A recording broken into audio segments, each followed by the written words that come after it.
aujourd'hui un petit test du Quickie Salsa M en version AA2. Un modèle de démo que m'a passé mon revendeur. Donc de série, il est équipé de l'assise électrique, dossier électrique.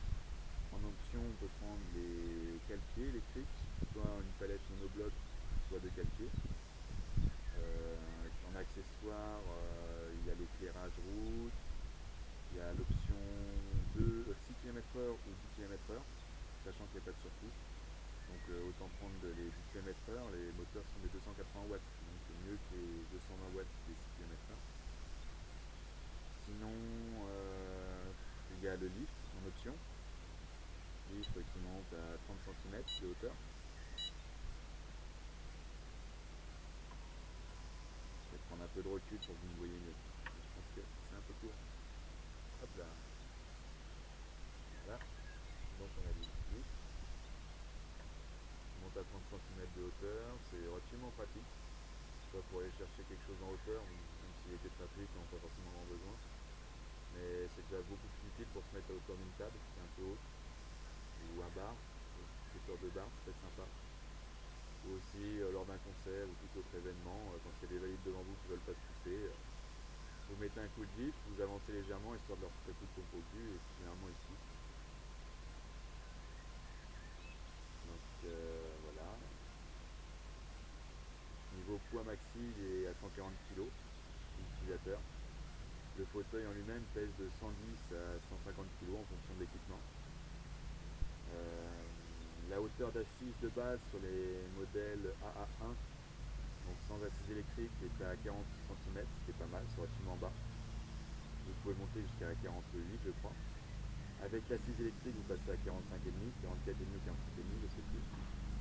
Et avec le lift, 48, ce qui est un petit peu gênant pour certaines tables, c'est quand c'est électronique. Moi, pour mon pratique aménagé, j'ai la tête qui touche. Pourtant, comme vous avez vu sur la photo, sur la vidéo, j'ai pas beaucoup de cheveux.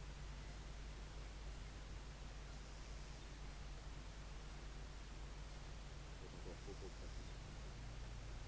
Rien à dire de plus. Niveau finition, je trouve que c'est un petit peu chic venant d'Albacer. Je trouve que la finition, vous voyez, les accoudoirs ont un petit peu de jeu malgré que je les ai resserrés. Vous allez voir tout à l'heure en roulant, dès qu'on roule un peu vite, là, ça tremble un peu, ça fait des bruits bizarres. Donc le dossier s'incline aussi. Pas énormément sur ce modèle là, je ne sais pas si c'est d'origine ou si c'est le modèle de démo qui déconne. Je suis à fond. La basculement d'assise par contre va lui assez loin. Donc avec un dossier long et un repose-tête, ça peut être assez agréable pour se challenger. Et je suis encore à fond. Rien derrière, je vais pour faire le fond.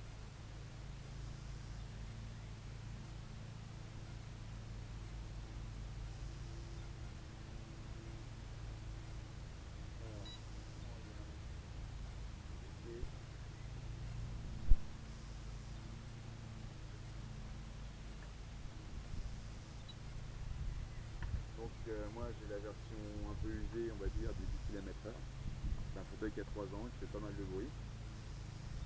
Je pense qu'on va mettre ça sur le dos de l'ancienneté. On verra bien si j'en prends en vieillissant ce que ça donne. Par rapport à mon dragon vertige, bon, je me sers beaucoup moins. Mais lui il ne fait absolument aucun bruit, il n'y a pas du tout de jeu. Et là ça bouge quand même pas mal. Donc à voir la qualité Quickie, je ne connais pas du tout, donc à voir avec le temps. Donc je vais chausser mes lunettes et puis je vais vous faire un petit test de conduite, voir l'avantage et les inconvénients du stylo.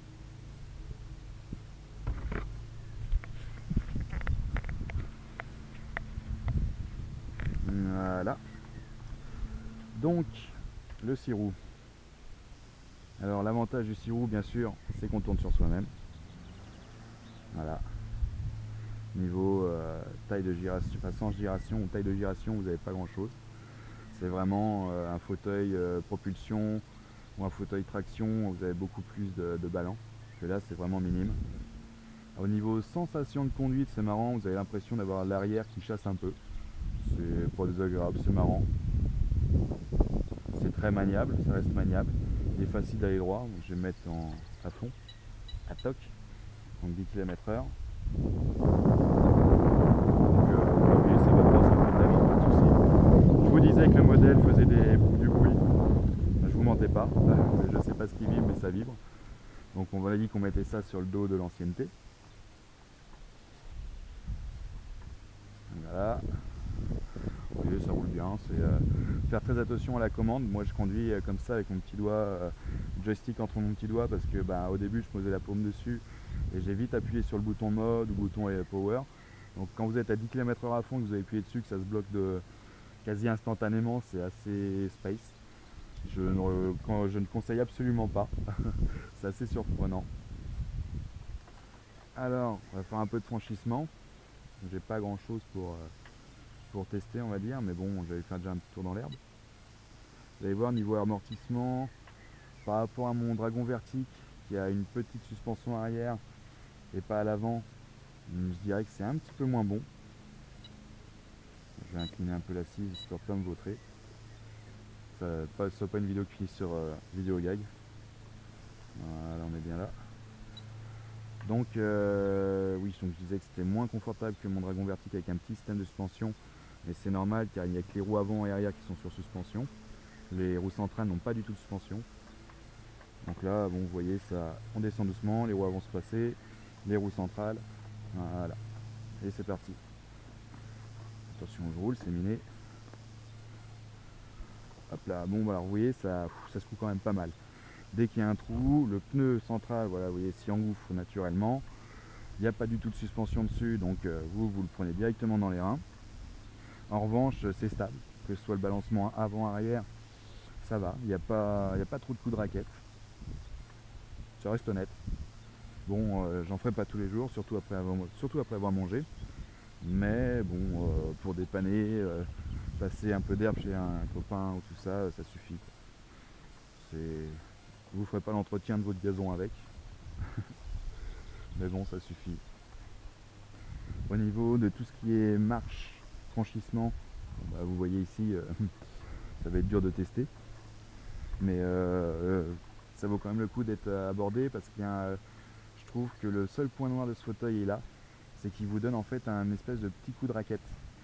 Pour être plus clair, en fait, les roues avant vont avancer, vous avancez sur l'obstacle par exemple pour descendre un trottoir, les roues avant vont être dans le vide, les roues centrales vont approcher du vide et vous allez avoir un moment, un basculement. Le temps que les roues avant reprennent leur adhérence et les suspensions passent leur effet, vous aurez un petit coup de raquette. Alors que ce soit pour descendre ou pour monter, vous l'avez. Bon, pour descendre, la ruse, c'est de les descendre en marche arrière. Comme ça, c'est les roues arrière qui prennent directement qui prennent le petit coup, enfin qui prennent directement l'adhérence. Donc là, ça vous jette un petit peu en arrière, mais c'est vraiment minime. En marche avant, c'est quand même, ça se sent quand même assez. Pour monter les obstacles, pareil, j'ai pas essayé en marche arrière, mais quand vous essayez de le monter en marche avant, c'est pas top. Ça vous donne tout de suite les roues avant montent, les roues centrales, en plus ce fauteuil là est mal réglé, il n'a pas de coupe, mon vendeur m'a mis sans coupe, c'est moyen. Je me pose sur l'obstacle, je fais en avant et le truc il bouge pas, donc moyen. Donc ça m'a obligé à prendre un peu d'élan pour essayer de faire mon test. Et les roues avant montent, vous avez sur le central, ça monte aussi, donc ça vous met vous restez sur les roues arrière, ce qui vous met sur l'arrière. Et dès que vous passez un certain point d'équilibre, paf, le fauteuil se remet droit et là ça vous donne un petit coup de raquette. Chose que j'ai également dans mon trafic. Avec la rampe, c'est un modèle avec un plan incliné, qui est relativement incliné, il faut dire, il n'est pas trop énorme, mais bon, ça marche quand même. Avec mon Esprit Action 4, j'ai aucun problème.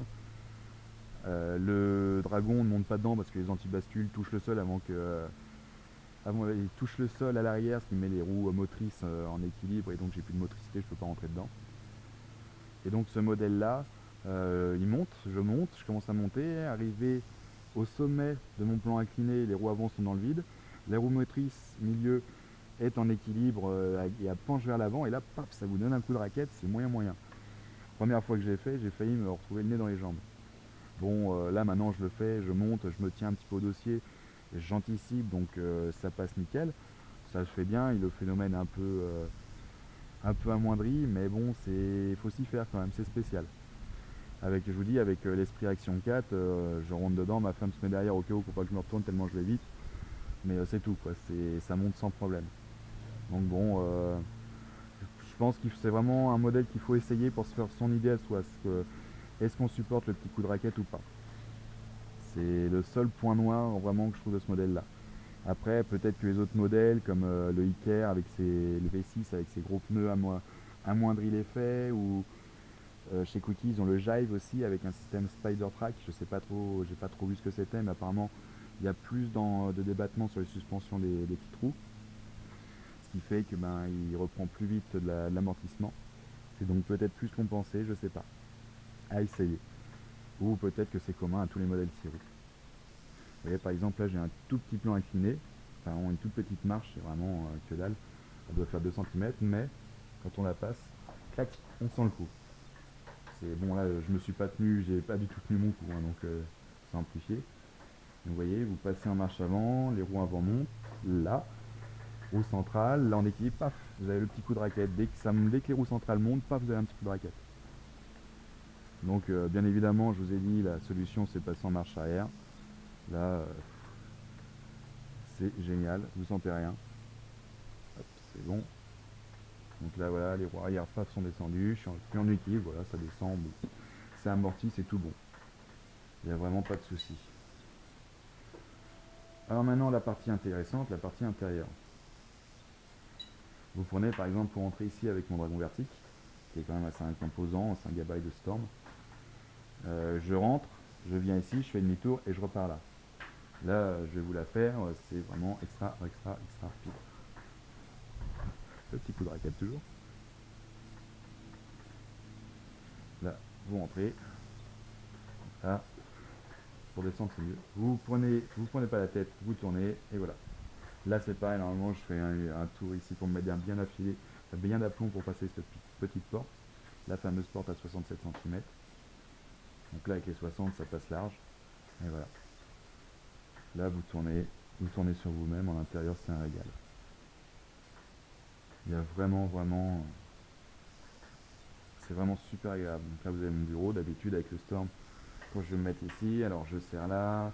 Je commence à faire des manœuvres gauche-droite. Toujours un créneau, en fait, plus poussé pour me garer. Là, pas de problème. On se met face, on tourne. C'est le sac à dos. Il y a que vous entendez, il n'y a pas de souci. Et hop, on gare. Autre avantage du lift. Par contre, je vais mettre la lumière, vous ne pouvez rien voir. Ah, vous voyez, fameux bouton. Voilà. Les boutons sont très sensibles, donc dès que vous l'effleurez, bah, le fauteuil s'arrête. Donc vigilance, attention, attention. Donc là, voilà. On peut plier ça, le bras. Ça, par contre, ça n'a pas pris de jeu, vous voyez, ça reste bien dur. Alors donc, les lifts. Et voilà. Là, normalement, avec le fauteuil manuel et mon esprit, je suis hyper bas. Avec le dragon, vu qu'il est très haut, il y a 50 cm d'assise, je suis bien. Ben voilà, hop, là vous ajustez, vous êtes sur votre PC à bonne hauteur. Un plan un peu haut, hop, un coup de lift et c'est bon. On descend. Par contre, comme je vous le dis, la hauteur minimale passe à 48 cm. Donc vous pouvez pas aller en dessous, ça peut être gênant. On continue. Donc là, pareil, normalement pour sortir, je suis obligé de faire des manœuvres comme c'est pas possible. Et là, hop, on tourne. C'est nickel. On va remettre ça. Là, on va continuer. Donc là, demi-tour en dragon, je vous explique, c'est impossible. Là, ça passe à l'aise. Vous voyez, là, plus angle droit ici avec le dragon, je ne viens même pas, c'est pas la peine. Bah là, hop, on va serrer un petit peu par là pour avoir la place de faire la gération. Et encore, c'est même pas la peine.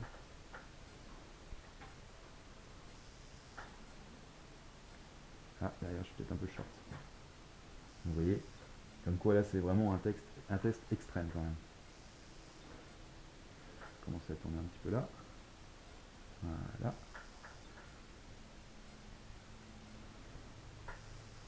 La chambre de mes chats. Le palace plutôt de mes chats. Donc voilà, vous voyez, en dragon vertique ici pour manœuvrer, il y a du boulot. Luna. Donc voilà, vous voyez, j'ai fait demi-tour, je vais repartir. Ici pour ressortir, même en fauteuil manuel, c'est la prise de tête. Voilà, on ne se prend pas la tête. Allez hop, on tourne sur soi-même et au revoir. C'est royal. c'est vraiment vraiment royal. Là, les 6 roues, ça prend vraiment toute son ampleur, c'est super maniable. C'est, donc là, cette table-là, j'avais fait faire sur mesure. Vous voyez, elle est à 60 de hauteur, je crois. 50, je sais plus. J'avais fait faire à l'époque que j'étais en fauteuil manuel, donc assez basse. Vous voyez là, ça passe nickel. Pas besoin de monter, ni plus bas serait pas la peine. C'est 48 cm d'assis, je pense que c'est vraiment le minimum. Hormis pour mon trafic où les cheveux touchent la toiture intérieure. Bon, je vais me raser plus court. Sinon, au niveau maniabilité, voilà, c'est vraiment extrêmement bien. C'est le 6 roues prend vraiment tout son sens. J'ai pas essayé de fauteuil à traction avant, mais je pense que c'est quand même moins. Même si c'est beaucoup plus maniable, j'en suis certain, c'est quand même moins, je pense, qu'un 6 roues. Vous tournez vraiment court, quoi. Là, ça, ce que vous entendez, c'est le pneu qui frotte sur la palette, comme quoi le modèle a bien vraiment beaucoup vieilli. J'espère que Quickie font des fauteuils quand même solides et de qualité. On verra bien si je le commande. Sinon, voilà, hormis. Pour conclure, je dirais que c'est un super bon fauteuil, compact, avec beaucoup d'options donc qui permettent de bien personnaliser. Il y a tout ce qu'on lui demande, 6 km/h, 10 km/h, un lift, tous les réglages électriques. Il n'est pas trop cher, sachant que le prix de base est pris par la Sécu, le LPPR est de 4 000 € pour le A2 et en prix de base il est à 4 000. Le seul point noir donc, c'est ce fameux coup de raquette de balancier quand vous passez une pente que ça vous remet droit. Bon, après, quand on le sait, on fait attention. Sinon, vraiment rien de spécial. La position, la posture, je trouve que c'est une des meilleures que j'ai avec mon fauteuil manuel. On a des repousses, des pouces-jambes, enfin des supports pour les jambes qui gardent la bonne posture, les jambes bien droites. Généralement, les fauteuils avec assises rigides en fer plate, vous avez tout de suite les jambes qui ont tendance à partir en V. Là, sont maintenues. Il y a aussi des petits coussins sur le bord des cale-pieds, donc ça aide aussi. Perso, je prendrais peut-être plutôt la palette. Je me laisserais bien tenter pour une palette monobloc. On verra. Je verrai ça avec mon vendeur si je peux essayer avant. Donc voilà, c'est un très bon fauteuil. Juste à voir la qualité de finition qui peut être parfois un peu perfectible. Pourtant, vous prenez, là, vous les voyez pas, mais la fabrication des articulations des roues, les suspensions sont vraiment nickel, c'est propre, c'est bien usiné. Par contre, bon, bah, je vous dis, voilà, vous voyez, ça prend vite du jeu. Alors, est-ce que c'est parce que c'est un modèle de démo et qu'il n'a vraiment pas été entretenu, ils n'en ont pas pris soin, c'est possible. À voir, je connais pas la qualité Quickie en général, donc je peux pas en parler. Donc à voir. Donc voilà, c'est un bon fauteuil, Tetra Pooled, pas de problème. Si vous avez des questions, vous les posez directement sur les commentaires de la vidéo ou peut-être sur le blog à venir, à voir. Et voilà, n'hésitez pas. Donc c'était mon test du Quickie et c'était Tetra Pooled. Allez, salut!